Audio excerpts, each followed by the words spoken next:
Welcome to Sunday Springboard with Melanie and Kimberlyn Coaching, where we help women recover from and flourish after stress and trauma.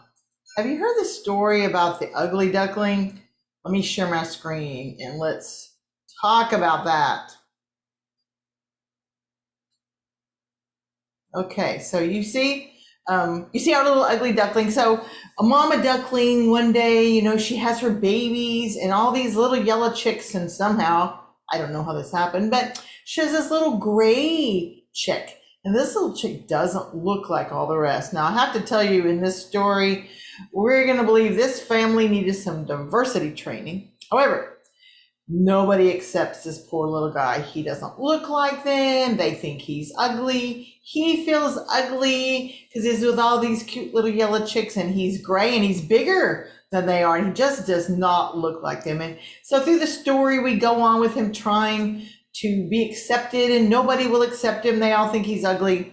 And finally, he gets so sad he runs away and encounters all these other animals. And finally, he ends up encountering a flock of swans. This has taken so long that he's grown up. When he gets to those swans, they think he's beautiful, wonderful. And he looks in the water, and there he is. He's not an ugly duckling anymore. He's a beautiful swan. Now, like I said before, I think that family should have just accepted him and loved him as he was. But the story makes the point of he was trying to be something he was not. He was trying to be a duck when he was a swan. So that is leading into what we're talking about today. But first of all, let's talk about what all of these series are about. We're trying to lower our stress. How do we reduce our stress? Talked about regulating our bodies in the moment with breathing exercises, with activity, with music, with singing. I don't have a specific exercise for you today, but I've taught you some in the past. And so when we get triggered, breathing is one of the biggest things that I do. So we just find the ones that work for you and calm yourself down in the moment. We've talked about eliminating, if you're living in a stressful situation day after day after day, can you change it? Can you get out of it? Can you make whatever changes? And then if you can't make the changes in the situation, the number one thing that we need to do to decrease our stress is change our reaction. Some people aren't stressed by the same things that other people are. How can we view life in a different way so that it is not as stressful? As we've been doing that, we've been going through the core disciplines. We talked about the first three of those big three: awareness, acceptance, and conscious choice. You have to be aware of what's going on before you can do anything about it. You have to be aware that you're running on these old habits, that you're running with these old stresses and traumas. If you have not been watching these videos all along, you don't quite know what I'm talking about here, you can go on my website, kimberlyncoaching.com, go to the videos tab. I changed it. It used to say Springboard. It says videos now, and you can watch the past videos, because we talk about how the brain reacts, and trauma is what happens when our body is under prolonged stress. It's not necessarily a big, terrible event. So if you haven't watched those before, go back and watch those, and then you'll understand what I'm saying. So we become aware of these things. We accept what is real. Doesn't mean we like it. Doesn't mean we don't want to change it. We just accept that this is what is at this moment in time. Once we do that, once we go through all these things, then we can start to have conscious choice.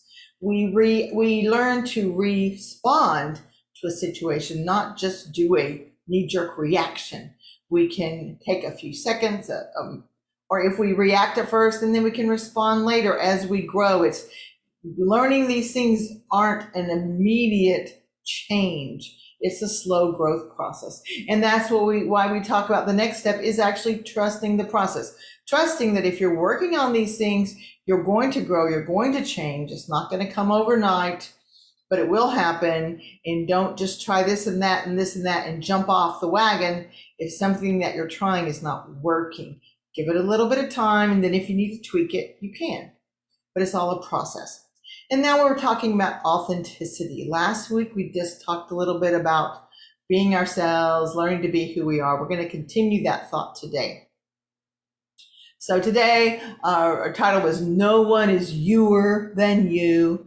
When I looked up what authenticity was, it said the quality of being authentic. Okay, thanks a lot. That did not help. Okay, but today what we are going to talk about is what is authenticity, a better definition than that.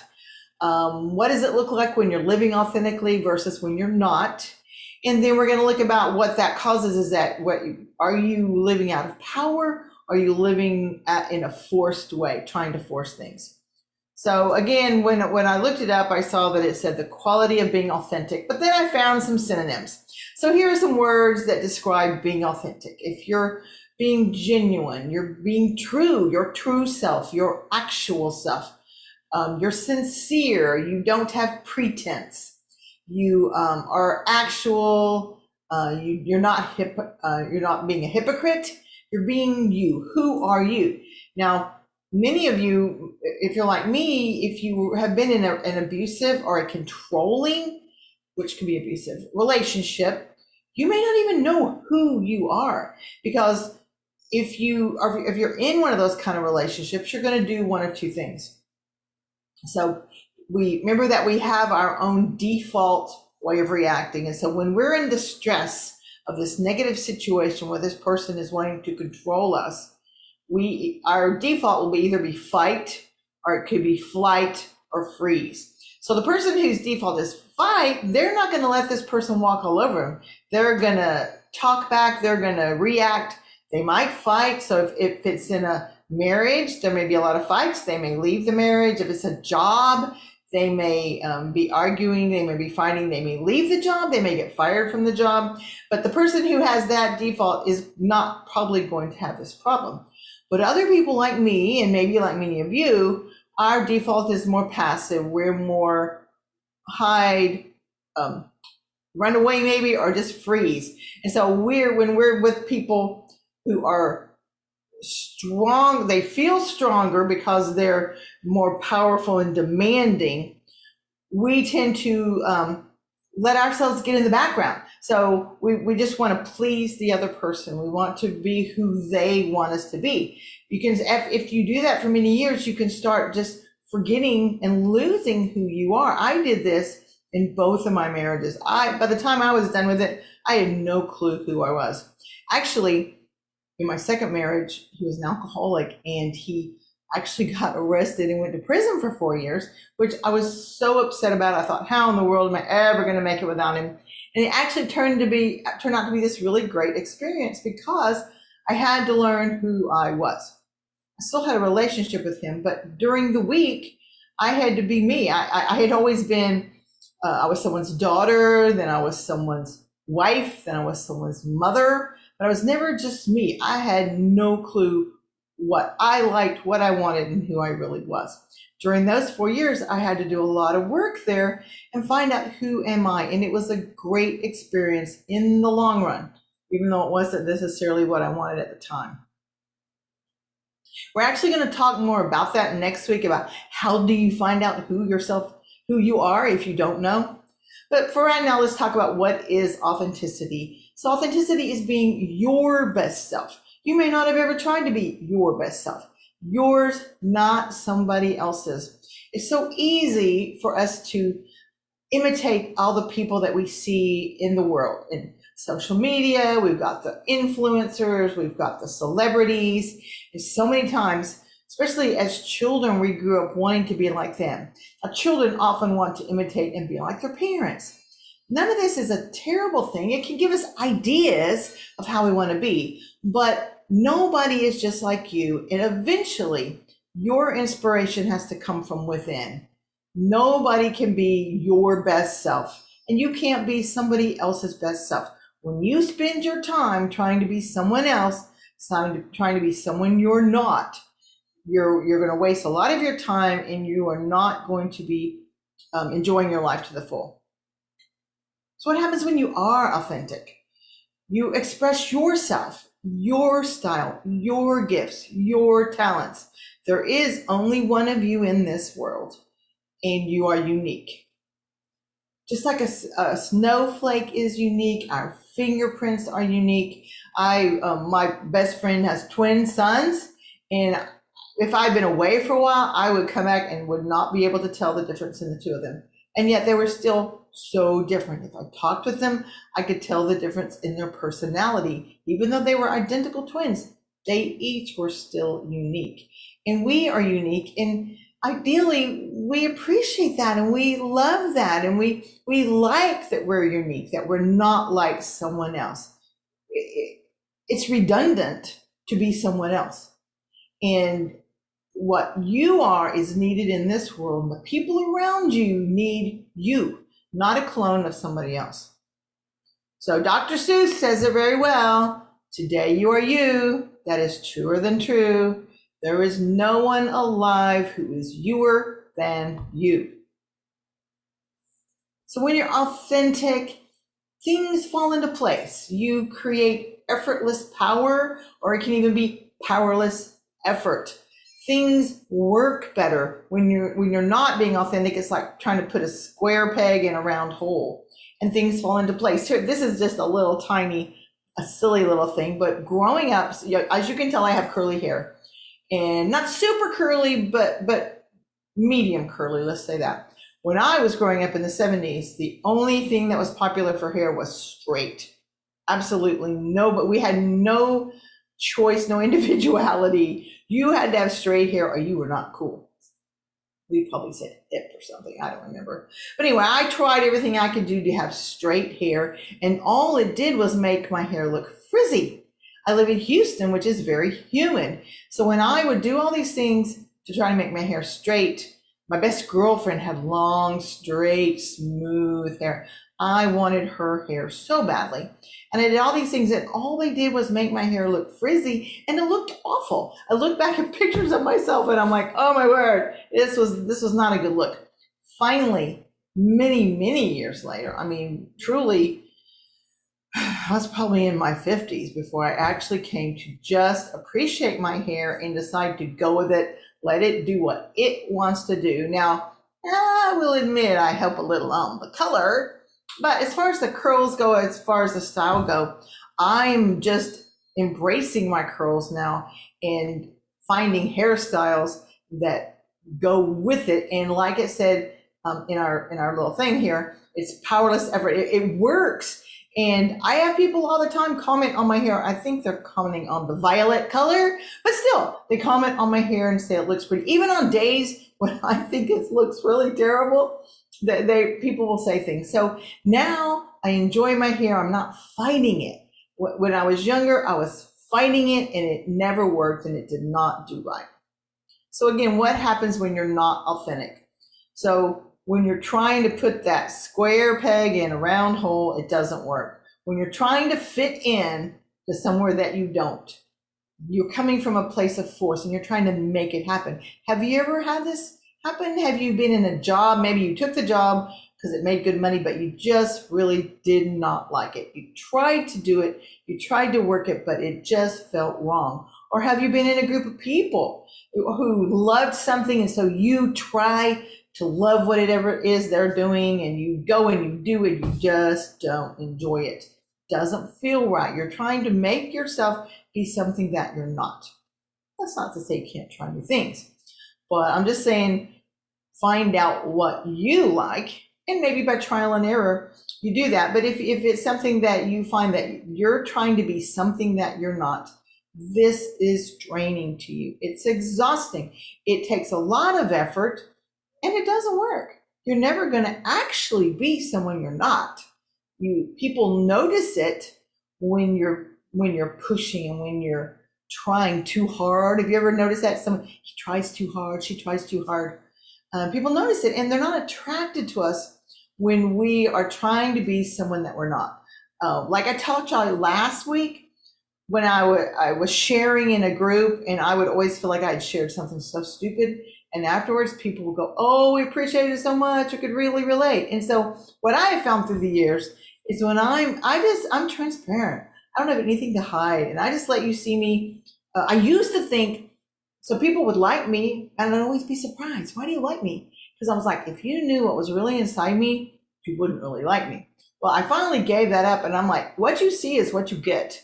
And surprisingly, people do like me still, and now they see me with my warts, with whatever, and instead of them not liking me, they can relate more because they have their own warts, and we just accept it all. So when you're trying to be something that you're not being authentic. You're coming from this place of force, and a way to look at it is like, think about when you're pushing a child on a swing. You have this kind of a rhythm. You push, comes back, you push again, and you can start pushing harder, and you can make it go higher, but you can't really change the speed of it that much. If you try to grab it before it gets to that certain spot, and you kind of break the rhythm, and it doesn't work, and it slows them down instead of speeding them on, but it might end up hitting you in the face even because you're getting out of the natural rhythm. So let's talk about power versus force. So if you are trying to be someone else, you're trying to be someone that you're not, or maybe you're not even trying to be some specific person else, but you're just trying to be other than who it feels right to be. You're going through life pushing, forcing. It's an uphill battle. It's exhausting. It's limiting. It's limiting because you're not using your gifts, your talents, and the world around you is not getting to appreciate and benefit from your unique gifts and talents. Everybody loses when you do not, when you're not yourself. Versus if you are authentic, you find out who you are. You find out what you like, what you don't like. How do you best work in this world? What are your gifts? What do you have to offer the world that is you truly yours? When you do this, you're natural. It flows.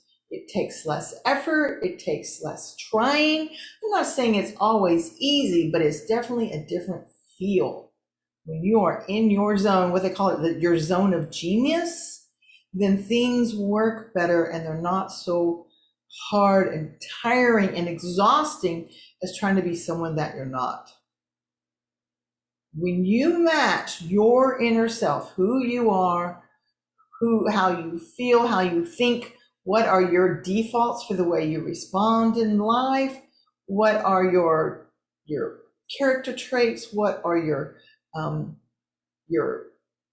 I keep saying gifts and talents, but what are your defects, and then what are your good qualities? When you have all of this and you match that with your outer actions, you actually act the way you believe. You honor your values. First, you kind of have to figure out your values, and actually we'll talk about that some next week. But when you do this, when you match your inner self with your outer actions, then you're much more natural and powerful, and you're able to make the world around you go better. Go better. Those are really great words, but that's what I mean. You actually can end up having more positivity in your life, more benefits, more good things happening when you are not fighting your own self. When your natural rhythm, your beliefs, your values, your social preferences, are you an introvert or are you an extrovert? Oh, and I remembered that the other day I was talking to you about this. There's an ambivert. An ambivert is someone who has some traits of both, and that's what I think I am. But so when you have all these things aligned to the way you live, then every action you take becomes an expression of who you are. I think that's pretty cool. So just to sum up today, we talked about what is authenticity, being yourself, being your best self, living authentically. We live in our power, in our genius. We live in power versus living in force and having to be tired and drained all the time. And that is it for today. If you would like some help in any of this, if you want to talk it out with someone, I would love to visit with you and see if we would resonate to have a coaching relationship. There's a link in the bottom of the show notes. You can click that link. You can sign up for a free coaching session, and we can talk about it and see how that would work. If not, think this week, who am I? Who am I being? Who am I truly? And have a great week.